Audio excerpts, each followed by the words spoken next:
श्री राधे श्री राधा रमण लाल की जय। तो आज मैं आपको कार्तिक मास के बारे में कुछ जानकारी दे रही हूँ। चतुर्मास की जो नियम सेवा होती है उसका अंतिम माह जो होता है कार्तिक होता है। इसमें चतुर्मास की नियम सेवा समाप्त हो जाती है। तो ये जो कार्तिक मास है ये एकादशी से शुरू हो जाता है। नियम सेवा जो करते हैं जैसे गंगा जमुना नहाना है, तुलसी पूजा करना है, ठाकुर सेवा पूजा करना है, जो नियम करते हैं तो वो जो है एकादशी वाले दिन से प्रारंभ हो जाती है।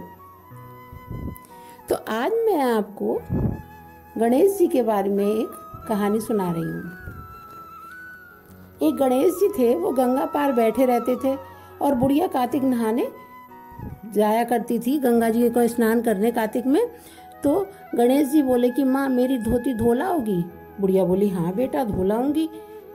धोते धोते बहुत दिन बीत गए। तो एक दिन फिर गणेश जी बोले कि माँ कुछ मांग ले मुझसे, मैं तुझसे प्रसन्न हो गया हूँ। तो बुढ़िया बोली मुझे तो कुछ मांगना ही नहीं आता है, मैं अपने बेटा बहू से पूछ लूँगी घर जाकर, तो मैं कल आके तुम्हें बता दूँगी। बुढ़िया जब घर गई तो अपने बेटा बहू से बोली बेटा गणेश जी ये कह रहे थे कि तू कुछ मांग ले।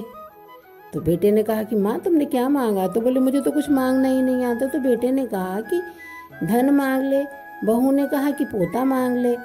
तो बुढ़िया ने कहा अच्छी बात है, और वह फिर गंगा स्नान के लिए चल दी। तो रास्ते में उसे नारद जी मिले। बोले डोकरी कहाँ भागी जा रही है? बुढ़िया ने जब सारी बात बताई तब नारद जी ने कहा कि तू तो बावरी है, तू पहले गणेश जी से त्रिवाचा भरवा लेना और फिर कहना सोने की कटोरी में नाती को दूध पीता हुआ देखूं। बुढ़िया बोली अच्छी बात है नारद जी, मैं यही कह दूंगी। वह गंगा जी की मेड़ पर आई तो उसे देखकर गणेश जी बोले हाँ बुढ़िया पूछ आई अपने बहू बेटों से? बुढ़िया बोली हाँ। तो बुढ़िया ने कहा महाराज पहले आप त्रिवाचा भर लो। गणेश जी बोले कि अच्छी बात है, मांग क्या मांगेगी तू? बुढ़िया बोली महाराज सोने के कटोरे में नाती को मैं दूध पीता हुआ देखूं। बुढ़िया का इतना ही कहना था कि गणेश जी महाराज चौंक कर बोले अरे बुढ़िया तू तो बहुत ही चालाक निकली, कहाँ तो तुझे मांगना नहीं आता था और अब तूने एक ही बार में सब कुछ मांग लिया। एक ही बार में तूने मुझसे 3 बातें मांग ली कि सोने की कटोरी मतलब धन दौलत भी मांग ली और नाती भी मांग लिया, दूध पीता देखूं, अपनी आंखों की रोशनी भी मांग ली। तो इतना कहने के पश्चात गणेश जी ने बुढ़िया को वरदान दिया कि तुम्हारा वचन सत्य हो, और गणेश जी वहाँ से अंतर्ध्यान हो गए।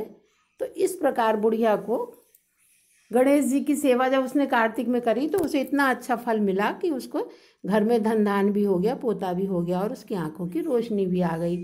तो जैसे कार्तिक में गणेश भगवान ने उस बुढ़िया की सुनी, ऐसे ही कार्तिक नहाने वालों पर गणेश भगवान अपनी कृपा करें। जय गणेश भगवान की। आज मैंने सबसे पहले आपको गणेश जी की कहानी सुनाई है और कल मैं तुलसी माता की कहानी आपको सुनाऊंगी। तो ये जो कार्तिक मास है इसमें राधा दामोदर मतलब राधा और कृष्ण की सेवा करने का, विष्णु भगवान की सेवा करने का बहुत ही महत्व है। इसमें जुगल जोड़ी की सेवा की जाती है। जुगल जोड़ी की परिक्रमा, मथुरा वृंदावन की परिक्रमा लगाई जाती है। जुगल आरती की बत्तियां 2 जलाई जाती हैं और इसमें कार्तिक मास में जोड़ा जिमाया जाता है, जो कि ब्रज भाषा में कहते हैं कि राधा दामोदर का जिमाना।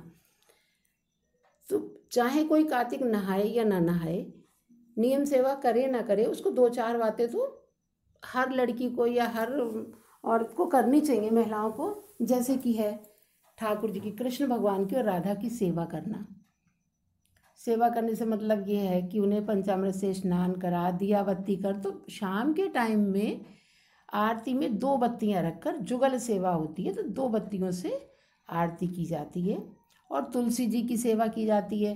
तुलसी जी को सुबह जल चढ़ाया जाता है, रोली बिंदी लगाई जाती है उनकी, और शाम को उनकी दिया बत्ती की जाती है।